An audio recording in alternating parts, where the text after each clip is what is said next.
right now on 5 on your side at 10. Wild cards. Tonight, the Cardinals are gearing up for the Phillies, and downtown businesses are preparing for the first playoff crowds in 3 years. Cool Canadian air. It's just starting to move in. When you can expect the coolest morning so far this autumn. Our top story, Soulard scare. Disturbing photos of young boys with a shotgun. It's really sad to see. The trouble neighbors believe this group is up to. Good evening, I'm Mike Bush. Ann Allred has the night off. Witnesses told police this Soulard scare happened in the middle of the day, and tonight our Robert Townsend joins us live from South 18th Street in Soulard with the story, new at 10. Mike, neighbors tell me this is the area where those kids were casually walking around with a shotgun. Now, a police spokesperson says the shotgun looks very real. It was a frightening face-to-face encounter this man will never forget. And I see this boy walking around with what appeared to me to be a shotgun. He and his neighbor immediately called 911 Sunday afternoon after they saw 4 boys in their Soulard neighborhood with what residents say was a 12-gauge shotgun. Neighbors' security cameras snapped several surveillance photos of the kids. The boys appear to range from 10 to 15 years old. You know, one of the kids was actually pleading for him to put the gun down. This neighbor stopped in his tracks after seeing the older boy holding the high-powered weapon.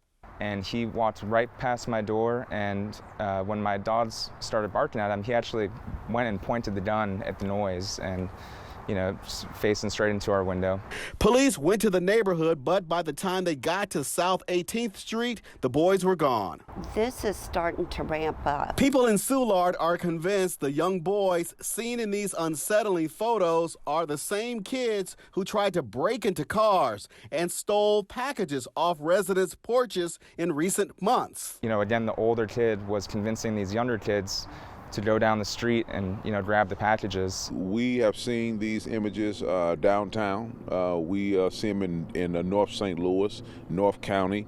So to have it now show up in Soulard is not surprising. The Urban League's public safety director is pleading to parents, churches, and the community to help our kids before they turn to this. If we don't get involved, then they will become active in what is attractive to them. And right now, a lot of our young people have very strong gun fetishes. Now, in a statement, the Department of Public Safety says it is aware of this situation. The agency also wants to remind parents of the importance of locking their guns correctly away and out of reach of children. We're live tonight in Soulard. I'm Robert Townsend, 5 on your side. Tonight, President Biden is overhauling U.S. policy on marijuana. He's pardoning all federal offenses of simple possession. And now he's calling on all governors to do the same. Our Laura Barczewski found out what this could mean for the St. Louis area. Laura? Mike, since marijuana is fully legal in Illinois, there are avenues for going a step further than a pardon and expunging the charge altogether. While marijuana is not fully legal in Missouri, expungement is not quite as simple, but that could change after the election. Missouri State Representative Ron Hicks says President Joe Biden's move to pardon federal charges of simple marijuana possession is a step in the right direction, but most charges involving marijuana are prosecuted in state court. I think the states should do the same. If it's a nonviolent crime from marijuana, release them. We are spending a lot more money by having them incarcerated and doing more damage to them and their personal lives than we are ever going to imagine. In response to President Biden's action, a spokesperson for Governor Mike Parson's office says, quote, in Missouri, those with criminal records can apply for expungement under state law. Governor Parson has used his state constitutional authority to grant pardons to individuals who demonstrate a changed lifestyle, commitment to rehabilitation, contrition, and contribution to their communities, rather than as a blanket approach to undermine existing law. But Dan Viets with the National Organization for Reform of Marijuana Laws says Missouri's current expungement process can be expensive and time-consuming, something Amendment 3 could change if passed by voters. Amendment 3 on the November 8 ballot would regulate and tax the use of marijuana by adults. It would allow adults to cultivate for themselves. It would also expunge hundreds of thousands of Missourians' arrest and conviction records for low-level marijuana offenses. St. Louis NAACP President Adolphus Pruitt says he supports the president's action and Amendment 3. Unfortunately, Amendment 3 only eliminates the stigma and the arrest and takes it off the record. I just wish that it had the opportunity to do more. Now, President Biden also started the process of rescheduling marijuana. Right now, it's a Schedule 1 drug, a list that is reserved for very dangerous drugs like heroin. Mike? Laura, thanks. Tonight, the candidates for Illinois governor squared off in their first gubernatorial debate. Incumbent J.B. Pritzker and challenger Darren Bailey faced off in Normal, Illinois. At one point, Bailey pressed Governor Pritzker if he plans to run for president in the middle of his term. Panelists also questioned Bailey on his past statements comparing abortion to the Holocaust. The candidates closed the night with why they're the best pick for governor of Illinois. We're being crushed by failed education, and it's all because J.B. Pritzker is hell-bent on becoming the most radical leftist governor in America. I'm proud of what we've achieved over the last 4 years, and I look forward to getting even more big things done for the people of our state. The two will face off in a second and final debate on October 18th. Tonight was also debate night in one of the most hotly contested races for U.S. Congress in Illinois. Democrat Nikki Budzinski squared off against Republican Reagan Deering in their first and only debate. The two women offered differing views on abortion, immigration, marijuana, and education policies. Deering went on offense, blaming Budzinski for higher energy costs during record-high inflation. My opponent worked as his chief of staff for the Office of Management Budget, and her first action was canceling the Keystone Pipeline. So desperate campaigns start lying, and I did not cancel the Keystone Pipeline in the president's administration. Budzinski also said she'd support banning assault weapons, while Deering would not. And if you missed it, you can watch the full debate anytime you want on the 5+ app. Chasing a Championship, sponsored by Campbell Mattress and Mattress Direct. We're only about 15 hours away from the return of playoff baseball at Busch Stadium. Today, the Cardinals held a workout ahead of Game 1 of the Wild Card Series against the Philadelphia Phillies. It's the first home playoff home game in 3 years, and not only are fans excited, local businesses are too, and Brent Solomon is live outside of Busch now with the economic impact those games will bring. Brent.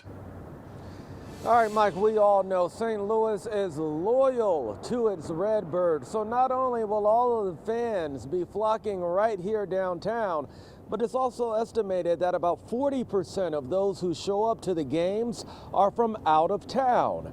And guess where everyone will be spending their money? It's a celebration. You know, we're in the playoffs. Inside the Le Méridien Hotel in downtown St. Louis sits Prime 55 Restaurant's newest location. It hasn't been open a year. This is our first playoff, so this weekend we're getting ready. That's because the Cards in the Wild Card Series means more business. I mean, we still do pretty much good business every day of the week. But when the Cards playing, it's just extra special. So they bring the guests down to eat and drink. You know, they leave out the game right back. They right back at the bar. Thursday, the head of Greater St. Louis Inc. expressed his excitement as the Redbirds aim to bring home the championship. He said, quote, "Final attendance numbers are well over the preseason projections, and that means millions of additional economic impact for the Metro, and rooms are filling up. We're told this weekend this downtown hotel will be at capacity. Some 3.3 million people are expected to have been in town throughout the season, bringing an estimated $7.6 million per game and a $22.8 million regional economic impact." Thursday morning, fans started lining up for NLCS tickets. I've been to 14 games so far. I've got tickets for all 3 wild card, and I just brought the NLDS. And I'm standing in the line for the NLCS. Definitely a moment, especially when you got pool hosts just breaking the record, you know, retiring. You got Molina retiring. You know, growing up in St. Louis, being a big baseball town and a fan, it's just, you know, great to be a part of what's going on downtown. All right, so local leaders say excitement for the Cards is bringing in revenues for local businesses that are exceeding levels before the pandemic. Game 1 against the Phillies starts right here at 1:07 tomorrow afternoon. I'm reporting live tonight. Brent Solomon, 5 on your side. And Sports Director Frank Cusimano will have more from manager Ali Marmol and Game 1 starter Jose Quintana later in sports. And for more information on the Cardinals' postseason push, plus how to get playoff tickets, all you have to do is text the word CARDS to 314-425-5355. Project 5 and Behavioral Health Response are teaming up to provide mental health counseling, and help is available right now. You can call 314-469-6644 to speak to a trained counselor until 10:30. Underfunded and understaffed, putting our most vulnerable at risk. They could not meet her medical needs. We had hospice on standby. Tonight, the I-Team looks into the dangerous conditions inside state-funded group homes, charged with taking care of people living with disabilities. Great news for your outdoor plans this weekend. It's dry, but you will need an extra layer for those Friday night football games. Advocates say chronic underfunding of services has reached a breaking point for people with intellectual and developmental disabilities. Our I-Team spent months looking at the impact it has on people who need that assistance. Tonight, senior investigator Paula Vassan spoke to one mother who says the issue almost cost her daughter her life, and asks what needs to change. I'm so glad to see you. A mother's love is limitless. You look so cute. It means fighting for your child. We had 30 to 40 ER visits in less than 3 years. My daughter almost died. Because of a problem her daughter Marjorie couldn't tell her about. She also is nonverbal. She is incapable of fending for herself. All right, sit down. A problem Peggy Strong says has been hiding for too long behind closed doors. People look the other way. They neglect them. For nearly a decade, Marjorie lived here in Pinckneyville, Illinois, at what's known as a Community Integrated Living Arrangement, or CILA. They're taxpayer-funded group homes, licensed by the state and run by private organizations. They're for people with intellectual and developmental disabilities, designed to better integrate them into society. Strong says case managers told her it was the best option. Red flags seem to prove otherwise. And every system in her body, respiratory, pulmonary, digestive, they were all conflicting and fading. She was failing. Because she says her daughter needs around-the-clock care and wasn't getting it. Marjorie has a rare genetic disorder known as Phelan-McDermott syndrome. It causes severe intellectual and physical problems. She has muscular dystrophy. A stomach ulcer meant she eventually couldn't keep food down. They could not meet her medical needs. Doctors told her to plan for the end. We had hospice on standby. What needs to change to prevent people like your daughter from almost dying? I think we need more oversight. A spokesperson at Marjorie's former group home told us in part, if a concern is expressed, we take immediate action so the people we serve are safe. Local lawmaker Charlie Meyer believes people fall through the cracks. Is the state of Illinois doing enough to protect our most vulnerable? Not yet. Somebody's got to be there to watch out for them. There's a push for more oversight, and a new report provides new insight. This report by the Illinois Auditor General's Office explains there have been improvements to CILAs over the years, but there's still more work to be done. Like implementing regulations that require more oversight of failing CILAs. Some disability advocates we interviewed believe pay is partly to blame. Unlike state-operated developmental centers, they say staff at CILAs are paid less, which means more turnover. A lot of times they didn't have staff that had ever met Marjorie. They didn't know anything about her diagnoses. Critics we interviewed also argue there are fewer unannounced inspections, if any, and they believe it's harder to hold CILAs accountable with their low profiles. You won't find signs on the door, for example. Others argue that's by design, to give residents their right to privacy and security. To find out where these CILAs are, we filed open records requests and worked with local police, knocking on doors, until one opened. We're hiding this caregiver's face to protect her privacy. Are people who live here safe? Yes. We learned this CILA is considered by local police to be one of the good ones. We asked what may be going wrong at others. A lot of the time it is just one worker with all the residents. Do you feel that's enough? I do not. They require just so much, and you can't tend to 7 people at one time. Police reports reveal residents aren't the only victims. We found a case of a caregiver being choked, with residents being aggressive with staff and one even attempting murder. It sounds like lack of staff is potentially dangerous. Yeah, it definitely can be. Peggy Strong eventually pulled her daughter out of Wasilla. She's now living here at a state-run facility for people with disabilities. She says she's finally getting the care she needs and thriving. You're doing real good with your walking, aren't you? Many disability advocates argue chronic underfunding has led to problems within all types of places for people with disabilities, not just SILAs. We reached out at least 7 times to the Illinois Department of Human Services, which oversees the SILA Marjorie lived in, along with others around the state. No response by our deadline.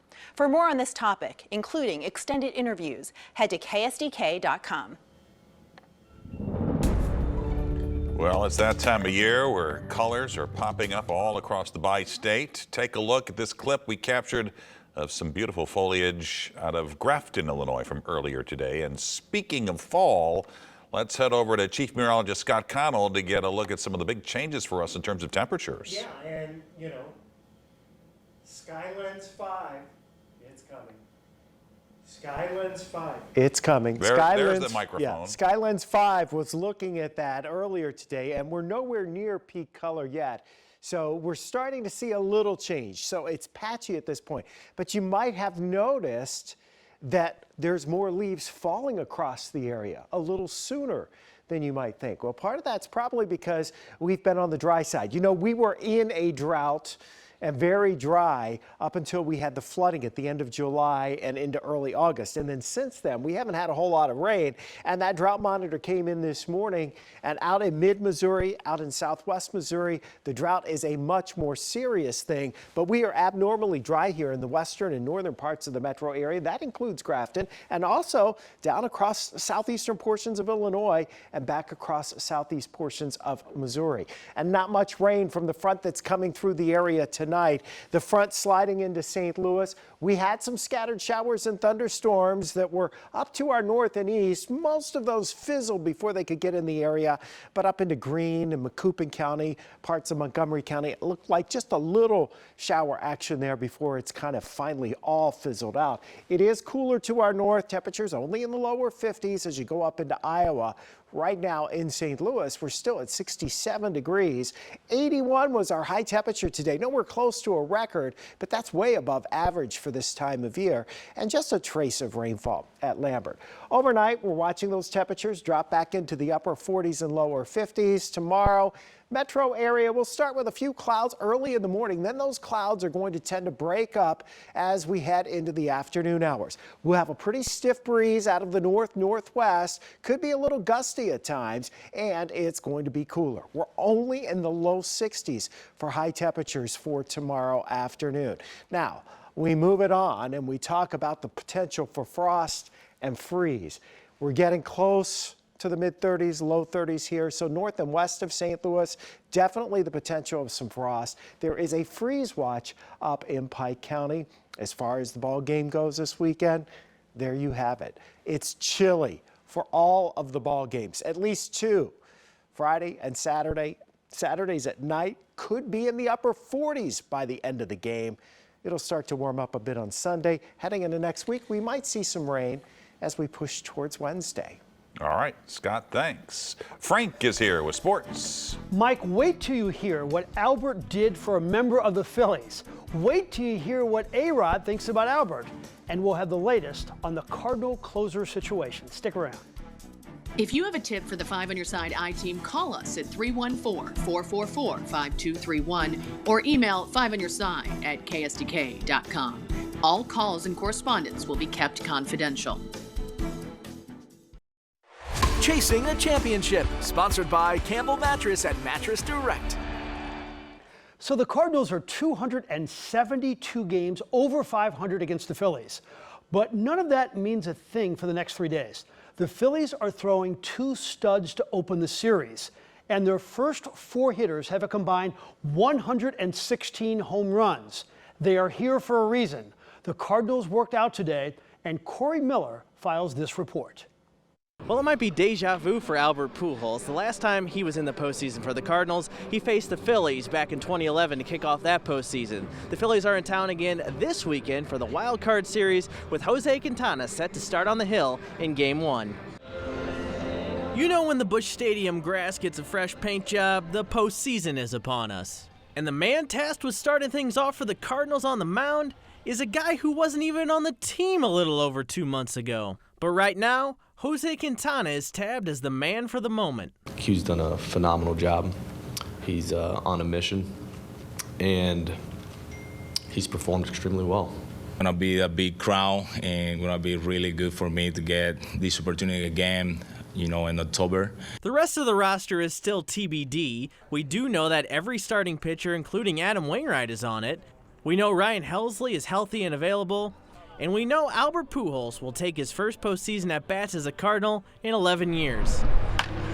The Phillies present at least two big problems for the Cards. Their top starters, Zach Wheeler and Aaron Nola, are two of the best in baseball. And the Cardinals know falling behind early in a 3-game series could lead to another early exit. Just try to take it pitch by pitch, game by game. You know, you can't look ahead, so the focus is being ready to go tomorrow and try to get a W and then go from there. As a division champ, the Cards do get all of these games at home, and they plan on using that advantage. Our guys feed off of that.